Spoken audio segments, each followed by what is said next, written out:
অনেকে মাজার ভাঙার ডাক দিচ্ছে। এ নিয়ে পক্ষে বিপক্ষে বিতর্কও হচ্ছে। বিষয়টা সম্পর্কে আপনার মন্তব্য কামনা করছি। প্রশ্নকর্তা ভাইকে আমি পাল্টা প্রশ্ন রাখতে চাই, মাজার ভাঙার ডাক দিচ্ছেন কারা? বাংলাদেশে উল্লেখযোগ্য যে সমস্ত ওলামা একরাম আছেন পরিচিত, যেই কোনো ঘরানার যে কোনো চিন্তা বা মত পথের বা যে কোনো দৃষ্টিভঙ্গির আলেম হন না কেন, কোনো আলেম এই ডাক দিয়েছেন কিনা, দিলে কোথায় কখন দিয়েছে আমাকে একটু জানাবেন। দেখুন, এদেশে সংখ্যালঘুদের উপর আক্রমণ করা হয় এবং সেই আক্রমণের যে দোষ সে উদুরপিণ্ডি বুদুর ঘাড়ে চাপানো হয়। ঠিক একইভাবে এই মাজার ভাঙার ক্ষেত্রেও আমরা লক্ষ্য করেছি। পরিষ্কারভাবে আমরা বলতে চাই যে কোনো মুসলিম নামধারী নিজেকে যিনি মুসলমান দাবি করছেন তিনি যদি শিরকে লিপ্ত হন, তাহলে সেক্ষেত্রে তাকে আমাদের দাওয়াত দিতে হবে, সংশোধনের পথে আহ্বান করতে হবে। তার যে মাজার সেটা ভেঙে, যে মাজার সে সিজদা করছে বা যে মাজারকে তিনি পুজো করছেন অথবা সেখানে তিনি শিরকে লিপ্ত হয়েছেন, সেটাকে ভেঙে দেওয়াটাই সমাধান নয়। তাকে দাওয়াত দিবেন। আপনি বলবেন যে দাওয়াত দিয়ে বহু মাজার দাওয়াত দিয়ে কোনো লাভ হয়েছে কিনা, আমি বলবো বহু মাজারের ভক্ত বা মাজারে শিরকারী মানুষকে আল্লাহ তাআলা হেদায়েত দিয়েছেন। আমার ব্যক্তিগতভাবে পরিচিত এরকম মানুষ আছে। আল্লাহ আমার মাধ্যমেও কিছু ভাইকে হেদায়েত দিয়েছেন বলে আমি আল্লাহ তাআলার দরবারে শুকর এবং কৃতজ্ঞতা জ্ঞাপন করছি। কিন্তু মাজার ভেঙে দেওয়ার কারণে কজন মানুষ আ শিরক ছেড়েছে, আপনি সেটা বলতে পারবেন কিনা? দেখুন, আপনি যদি কোনো কাজ করার কারণে সেটা দিন শেষে ইসলাম এবং মুসলমানদের ক্ষতি ডেকে আনে, ইসলাম এবং মুসলমানদের দুর্নামের সুযোগ পায়, ইসলাম এবং মুসলমানদের দাওয়াতি কাজে বাধা সৃষ্টি করার কারণ হয়, তাহলে সেক্ষেত্রে সেটা মনে রাখবেন যে ইসলামের কাজ নয়, সেটা শয়তান আপনাকে নেক্সট সুরতে ধোঁকা দিয়ে আপনার দিয়ে এই কাজগুলো করাচ্ছে।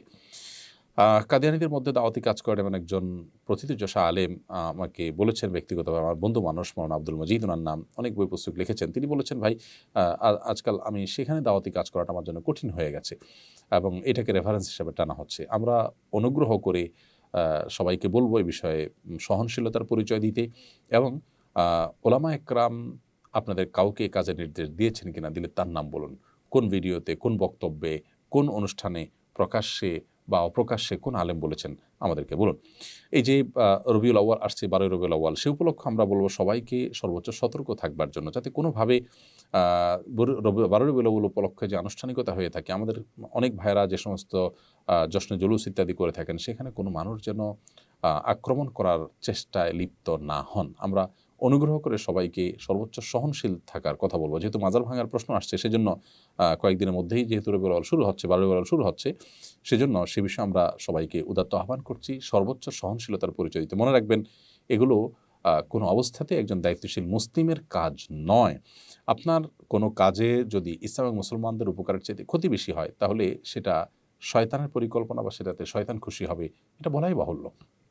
এজন্য আমরা বলতে চাই যে এই জাতীয় বিষয়গুলোতে আপনার আবেগ, আপনার নিজস্ব বিবেকের উপরে আপনি ভরসা না করে ওলামা একরামের দিক নির্দেশনাকে আপনি শুনুন। আমি আবারও বলছি যে উল্লেখযোগ্য কোন আলিমের নাম বলতে পারবেন যিনি আপনাকে এই কাজ করার নির্দেশ দিয়েছেন? অনুগ্রহ করে যদি সেরকম কেউ থাকে আপনি বলুন।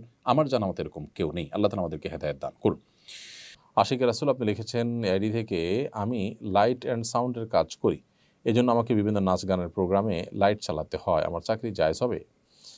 ভাই, অবশ্যই আপনার চাকরি জায়েজ হবে না। কারণ সেখানে নাচ গান হারাম যে কাজগুলো হয়, আপনি সেখানে লাইটিংয়ের কাজ করে মূলত একটা গুনাহের কাজের সহযোগী হচ্ছেন, যেটা একজন মুসলমান হতে পারে না। আল্লাহ বলেছেন, ওয়ালা তাআওয়ানু আলাল ইসমি ওয়াল উদওয়ান, তোমরা পাপ এবং সীমা লঙ্ঘনের কাজে একে অন্যের সহযোগী হইও না। সেই জায়গা থেকে আপনার জন্য এটা করা জায়েজ হবে না। আনোয়ারুল আমিন আপনি লিখেছেন, দোকান বা বাসা ভাড়া সরকারি রেটের বেশি ভাড়া নেওয়া বা দেওয়া জায়েজ হবে কিনা? দোকান বা বাসা ভাড়ার ক্ষেত্রে সরকারি যে রেট আছে, সেই রেটের অতিরিক্ত আপনি যদি নেন, সরকার যদি কোনো জায়গায় ধার্য করে থাকে ন্যায্য মূল্য যেন নিশ্চিত করা যায় সেজন্য, তাহলে সেটা আপনার জন্য, এরকম পরিস্থিতিতে আপনার জন্য অতিরিক্ত টাকা নেওয়া জায়েজ হবে না। কারণ হলো ন্যায্যতার যে সীমানা সেটা যদি ঠিক করে দেওয়া হয় এবং মানুষের কল্যাণে যদি করা হয়, সেটাকে মান্য করা উচিত। এবং সেটাকে অমান্য করার মানে হলো যে আপনি অনৈতিকভাবে বা অন্যায়ভাবে আ মানুষের কাছ থেকে অর্থ উপার্জন করতে চাচ্ছেন। এজন্য এটা জায়েজ হবে না। এটা অনুচিত হবে। বিশেষ করে ন্যায্য ভাড়ার অতিরিক্ত যদি আপনি নেন, সেটা অনৈতিক হবে। এজন্য আল্লাহকে ভয় করা উচিত। তবে আ যদি এমন হয় যে উভয় পক্ষ, ক্রেতা বিক্রেতা, আপনারা সম্মত হয়েছেন এটার উপরে, সরকারের রেটে আসলে কেউই ভাড়া দেয় এটাই না, বা অযৌক্তিকভাবে সরকারের রেট নির্ধারিত হয়েছে, এটাতে দেয়া সম্ভব না ইত্যাদি ইত্যাদি যদি হয়, তাহলে সেক্ষেত্রে উভয় পক্ষের সম্মতিতে সেটি জায়েজ হবে। আর যদি সরকার যেটা নির্ধারণ করেছে সেটা আসলে অযৌক্তিক নয়, তাহলে সেক্ষেত্রে সেটা মান্য করা উচিত। বিশেষ করে জমি কেনাবেচার ক্ষেত্রে আমরা জানি সরকারি যে রেট আছে সেটা আসলে কোনো যৌক্তিক রেট নয়। বিশেষ করে শহরাঞ্চলে জমির যে সরকারি রেট আছে অনেক কম। কোথাও হয়তো একসময় ছিল, পুকুর ছিল বা গর্ত ছিল, সেই হিসাবে সরকারি রেট সেখানে নির্ধারিত হয়েছে। এখন সেটা খুব ভরাট জায়গা, সুন্দর দামি জায়গা, সেটা বহুগুণ বেশি এখন বিক্রি হচ্ছে। এখন কেউ সরকারি দামে কিনতে বা বিক্রি করতে বাধ্য নয়। এরপর প্রশ্ন হলো, বর্তমান পরিস্থিতিতে অনেকে আইন হাতে তুলে নিচ্ছে, যাদের ব্যাপারে মানুষ সংঘবদ্ধ হয়ে আঘাত করছে, তারা জালিম। তবু আ তারা আইন নিজের হাতে তুলে নেওয়া সংগত হচ্ছে কিনা? কেউ যদি অন্যায় করেও তারপর আইন হাতে তোলা জায়েজ নেই। কারণ এর মধ্য দিয়ে একটা সমাজ বিশৃঙ্খল হয়, এর মধ্য দিয়ে অনেক অন্যায়ের পথ সুগম হয়।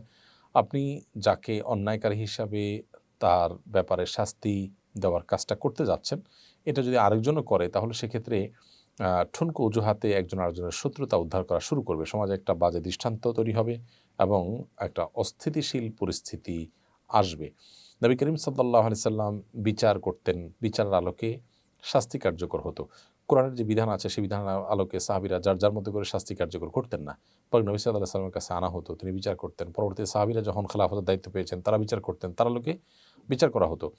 তো বিচার, প্রত্যেকটা ব্যক্তি যদি বিচার ভার নিজের হাতে তুলে নেন, তাহলে সেক্ষেত্রে সমাজ বিশৃঙ্খল হবে, যেটা ইসলাম সমর্থন করেন এবং আমাদের জন্য একটা সুন্দর আবাসভূমির পথে যেটা সবচেয়ে বড় অন্তরায়গুলোর একটি। বিধায় কোনো যুক্তিতেই আইন নিজের হাতে তুলে নেওয়া আমাদের জন্য জায়েজ হবে না। নাজিমউদ্দিন লিখেছেন, আমি দুবাই থাকি, এখানে মসজিদে প্রায় দেখি কিছু কিছু আরব হাফ প্যান্ট পরে মসজিদে আসেন, নামাজ পড়েন। এটা আপনি কীভাবে দেখবেন একটু জানাবেন?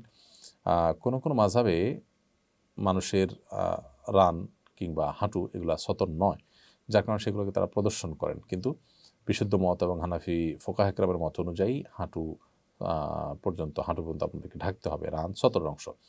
সেই জায়গা থেকে তো গুনাহগার তারা সন্দেহাতীতভাবে, আর একটা দৃষ্টিকটুও বটে। সেই জায়গা থেকে এরকম করা যাবে না।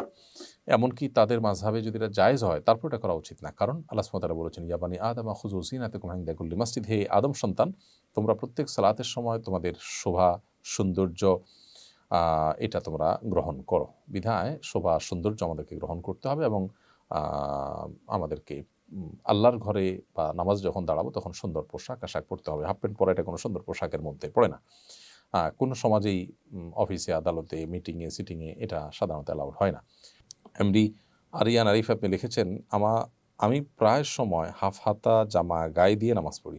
এতে আমার নামাজ হবে কিনা? হাফ হাতা জামা গায়ে দিয়ে নামাজ পড়লে নামাজ তো হয়ে যাবে, কিন্তু সাধারণত কোনো সম্ভ্রান্ত মজলিসে, মিটিংয়ে বা ভালো কোনো জায়গায় আমরা এটা পরে যাই না। এজন্য এরকম পোশাক না পরে সুন্দর সম্মানজনক মজলিসে আমরা বা সম্ভ্রান্ত মজলিসে, প্রোগ্রামে, অনুষ্ঠানে বাইরে গেলে আমরা যে পোশাক পরি সেই পোশাক পরে নামাজ পড়া দরকার। কারণ আল্লাহ তাআলা বলেছেন, খুযু যিনাতাকুম ইনদা কুল্লি মাসজিদ, তোমরা প্রত্যেক নামাজের সময় সুন্দর পোশাক পরিধান করো। বিধায় সুন্দর এবং সম্ভ্রান্ত পোশাক আমাদের পরে সালাত আদায় করা উচিত। অনেকে লুঙ্গি গেঞ্জি পরে নামাজ শুরু করে দেন, যেটা পরে তিনি কোথাও যাবেন না, সেটা পরে আল্লাহর দরবারে তিনি দাঁড়িয়ে যান। এটা আল্লাহর দরবারে দাঁড়ানোর যে শান মান সেটার পরিপন্থী। তবে এই অবস্থায় নামাজ পড়লে যাতে সতর যদি ঢাকা থাকে, এগুলো পাক থাকে যদি, তাহলে নামাজ হয়ে যাবে। হয়ে যাওয়া এক জিনিস, আর ভালোভাবে যথাযথভাবে হওয়া আরেক জিনিস।